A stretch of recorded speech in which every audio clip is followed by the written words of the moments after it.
This is LaserBolt and welcome to another No BS Before You Buy video. Today we're going to be taking a look at Battlefield 2042 and talking about if you should put your hard-earned money and purchase Battlefield, or if you should probably skip it and maybe save your money for another game, or just not buy it at all. So we're going to be covering all that in today's video. We're going to cover all the changes, the modes, and all that good stuff. So if all of this sounds like something you're definitely interested, a like would be greatly appreciated, and don't forget to subscribe, turn on all your notifications, because we will be covering some Battlefield 2042 for you guys, but how extensively, that's all dependent on how many likes and how many comments we get on this video. So let's go ahead and jump right into it. So as you know, right here on the channel, guys, we try to give it to you as fast, quick as possible, no BS, but when it comes to these type of videos, we always want to make sure you know what you're paying for and what you're getting. So we're just going to take the price point of $70 and break down exactly what the game comes with, and at the end we'll tell you guys if it's good to purchase it or not. So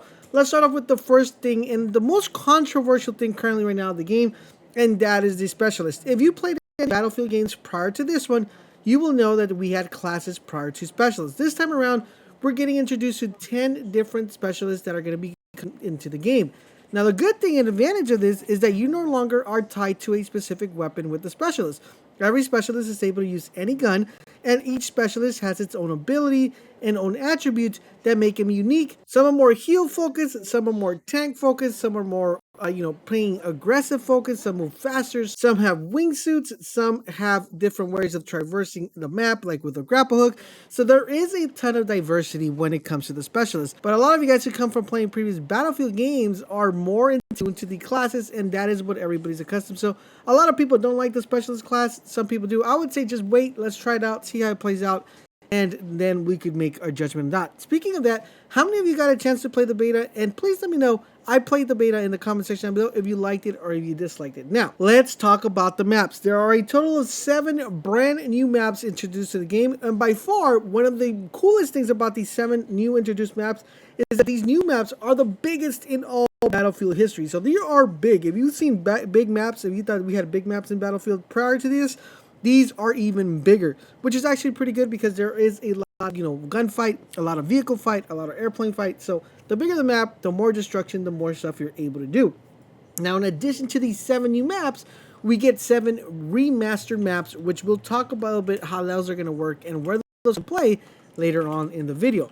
Now, one of the things that I always enjoyed about Battlefield games when they used to come out was getting a chance to play the campaign. I thought Battlefield had a really, really good campaign.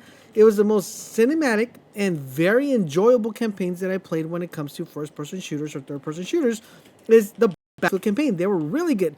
Unfortunately, this time around, guys, there is no campaign. So just off the campaign alone, we're going to have to knock down 10 hours of playable or playability because there is no campaign. In addition to that, I always look forward to it, but to me personally, no campaign is a downside whenever they exclude it out of the game. Anytime they take content away from the game and they don't give me better content, then I am a little bit disappointed and upset. That's just my personal point of view, but I want to hear what your point of view is as well. Now, does this mean that there will be no storyline in Battlefield 2042?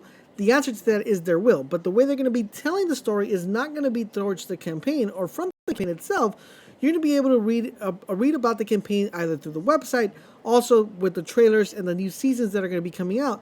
They plan on telling the story throughout trailers and throughout the seasons, which is kind of cool, kind of going the the Apex route.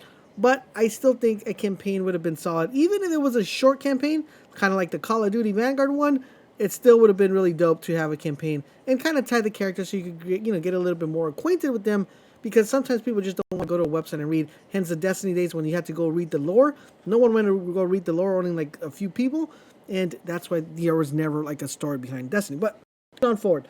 Now let's talk about the modes you're going to be able to play. Since there is no campaign, we only have multiplayer. So there's a total of 3 different types of modes that you're able to play in Battlefield. Number 1, you're going to be playing all-out warfare. This is just 100+ players within the battlefield and vehicles, tanks, ATVs, airplanes, everything that you could possibly think of. They are going to go there and fight it out, deck it out. So that's your big map, big player base mode. The other mode that we have is Portal, and that Portal mode is actually pretty interesting because what the Portal mode does, it introduces, not only does it introduce the old maps from previous Battlefield and Bad Company maps, but it also introduces vehicles, and it's pretty much the custom games.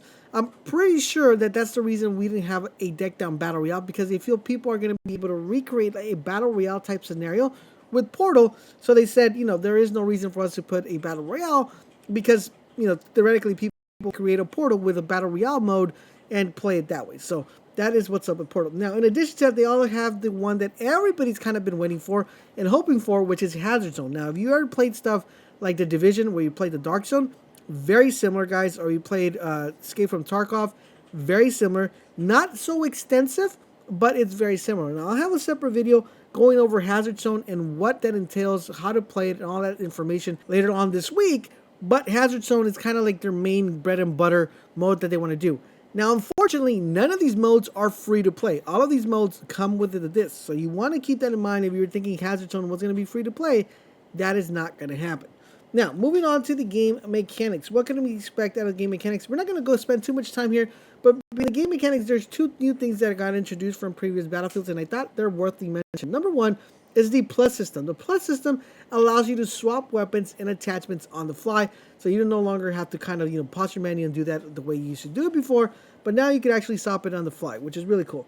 Then we have the call-in tablet. Now, the call-in tablet is really awesome because now you're able to call in vehicles. So call in a ATV, a tank. You're going to be able to do that and summon that with the call-in tablet, which is going to airdrop a vehicle for you, which is really good. In addition to that, moving forward within the game, we're going to have 4 different type of content that are going to be expanded within the months of every 3 months. So every 3 months we can expect a new content, which would give the start of a brand new season. Now, all these contents will come with brand new specialists. And not only do we have the 10 specialists we have it now, but as the game progresses and as the game moves forward each season, we will get introduced to new specialists. Now, how many specialists that is, I have no idea, but you will be getting introduced to these specialists. In addition to that, the game will feature a battle pass, so you're going to be able to earn cosmetics. Speaking of cosmetics, the cosmetics come in different sets of rarity. We have, of course, your common, your rare, your epic, your legendary.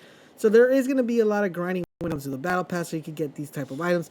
I wish there was a different way to kind of get the items, which would not only battle pass tied, but we're going to have to wait and see how that works. Hopefully Hazard Zone has something similar where you're able to spend that currency to get a cosmetic or something like that. I think that would be pretty cool. The game does come with cross progression and cross purchase, which is really good because if you want to play the game on PC, you want to go to your Xbox, you want to make sure you have the items for that specific console, regardless of what happens. Now, when can you actually get your hands on the game, and when can you get started to play the game? The game will release on November the 19th. But wait, guys, you're going to be given the option to actually play this game early on November the 12th, which is this Friday, if you have an Xbox One Pass or if you have EA Access, which is going to give you access to playing the game about a couple days early. Now, with all of this being said, now it's time for us to answer the question, is it worth you purchasing the game? Let's talk about the drawbacks and let's talk about the positives. To me personally, one of the biggest drawbacks is not having a campaign. Number 2 drawback that it has for me is that I feel like the modes are very limited to the amount of money you're going to be dishing out, which is $70. All right, so let's talk about the drawbacks that we have. Currently right now, I think there are too many little maps for the game. If you kind of come inside and look at Call of Duty Vanguard, there's 22 maps. I mean, even though the maps aren't as big as the ones from Battlefield, that's still 22 maps compared to 7. So that is a big one. In addition to that, another thing that's a downside for me personally is not having a campaign. I think a campaign should never have been removed from Battlefield. Even though it was short, a campaign should have still been there. And the other drawback that I have, which I feel it's going to hurt the game just a tad bit, is not having a free-to-play mode. A free mode would have made this game even more enticing to other people that might have not considered purchasing the game to pick up the game, allowing for more people to be in lobbies. Now, those are my takes on the negative side. On the positive side, I do like the specialist class. I think that's going to be a very good option we have, even though some people don't really like it. I think with the introduction of new specialists coming every season, that's going to be really good. I do like the fact that we're getting a battle pass. I think that's going to put the grind in where you're like, okay, well, maybe I should play the game a little bit more to make sure I complete the battle pass. I do like the fact that they have cross progression and cross purchase, and I liked the new mechanics that the game has introduced, which is the swap weapon attachments and the call-in tablets. I think those are all pluses in my book. Now, does that equate to $70? For me personally, right now, I think the game is a little bit overpriced. I think maybe one different game mode or something, maybe a free-to-play mode would have been amazing, or just something a little bit better. I think I would even give them a go if they had 10 maps. But until right now, guys, since this is no BS, I think it's just a tad bit overpriced. Now, I hope I change my mind whenever I play the game and it's going to be amazing. But as of right now, I think you should probably wait for a price reduction or wait for my review, and then we'll go ahead and take it from there. Let me know in the comment section down below if you guys plan on picking up Battlefield 2042. If you do, let me know the reasons why. If you don't, also let me know the reasons why. I hope you guys are enjoying what we're doing here in the channel. If you guys do me the huge favor, guys, drop a comment, drop a like. Most importantly, subscribe to the channel, turn on all your notifications so you guys won't miss when our videos go live. Thank you guys for watching, and I'll catch you guys on the next video.